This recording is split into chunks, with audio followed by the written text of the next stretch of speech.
obviously a lot easier to accelerate. But I figured like if people were practicing enough, then it would make sense to like have your lane left on the line. But is it just not? Well, there were three of us in the second to last race that were.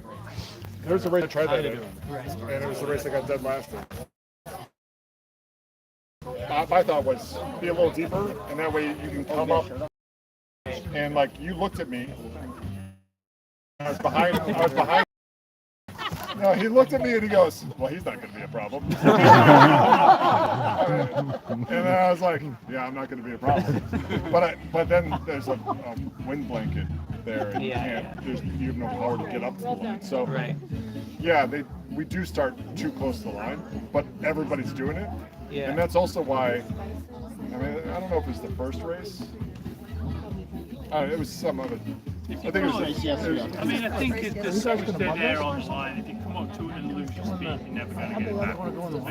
With fast speed. But he said it's such a short line, which I'm really in favour of normally, which is great in light wind. I mean, that's a pretty short line to set him for this race for most of the time because it's making it fun, but there's not a lot of free air on that line.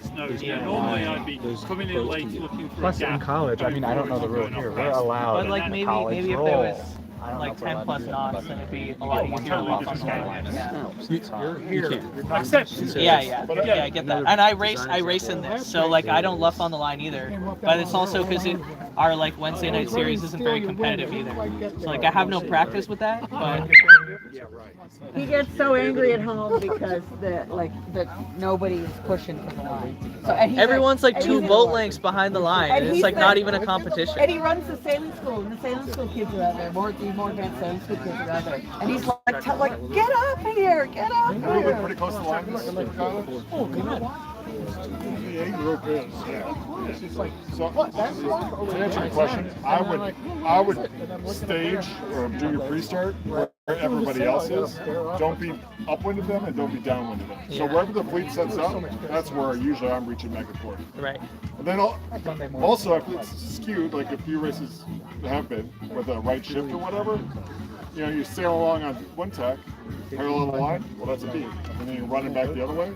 So sometimes when you're trying to time where you need to be, or if you figured out where you want to be, don't worry so much about staying parallel with the line, like reach back and forth, because then your timing's better. Yeah. But those parallel guys, those are what I think. Yeah, we missed it. A lot of us missed the beginning of that lesson. All right. Well, here it is again. Yeah, good deal. All right. Do you need a? Yeah. So you've got these two.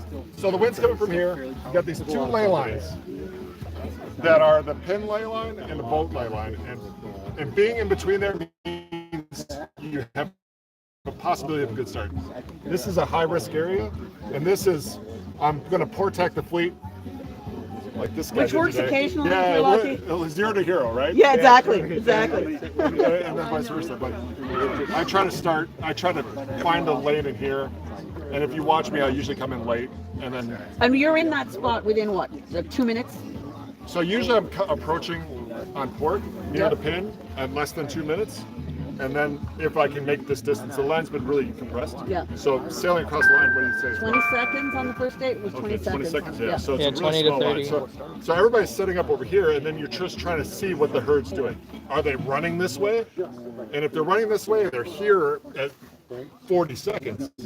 Well, they're all going to be at the pin, right?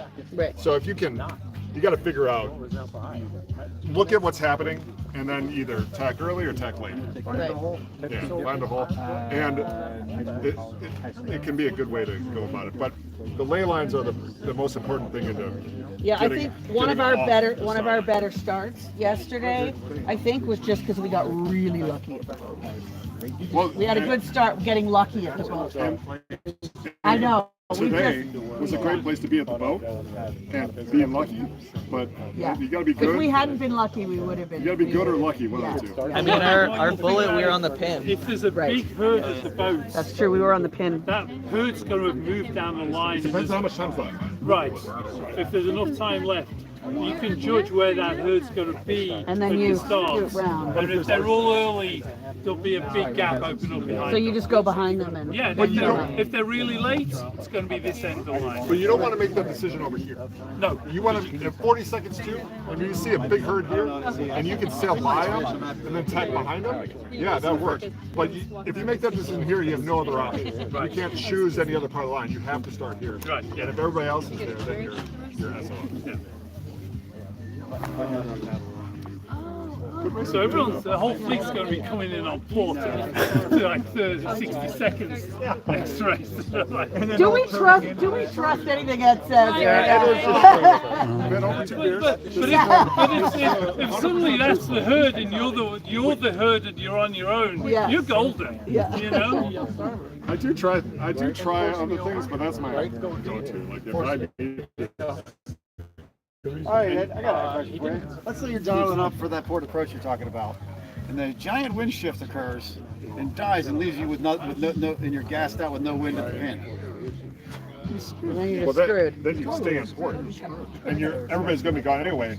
But they're going to be fighting for land and high and slow, and then your exit strategy is just to keep going. And yes, you'll have some people that peel off, and then if they peel off, then you go back. But You got to find a lane. You got to find a because way. that- But you got to be. I think that was the patient. first or second race of the regatta. If things are going well, and I'm just past the pin, ready to turning around to come back, and then just picking, and I see the wind shifted hard right, drop to like 2-3 knots, and I'm just desperate to get back towards the boat because obviously the boat is now heavily favored. Yeah, And but I'm saying going it's the wrong way. our lake, there's wind shift? It happens everywhere. I get it. It's happened to me on every venue I've ever sailed. I think I remember that race because I was over here with you. Yeah, that probably is. And then I looked, and I was like, oh. And we got over towards the boat as much as we could Right. and give ourselves enough time to tack and accelerate and get as high up the boat as possible. And then you might not start here, right? Like this is the guy who won the start if he Right. was fast, or she.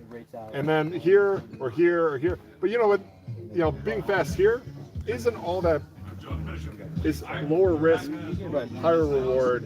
And then eventually, if you're in that right shift, that left, it'll probably shift left first. So if you got a 5-6 minute tack that way, everybody lays it behind you and then you cross everybody. And that's, I think, what happened to us on that. Yeah, that I think we were both in that scenario. I think we both wound up in about the middle of the line, in the middle of a big pack of. But it looked really ugly. It was very ugly. A minute or two of that beat, and then everybody laid down and the wind came back.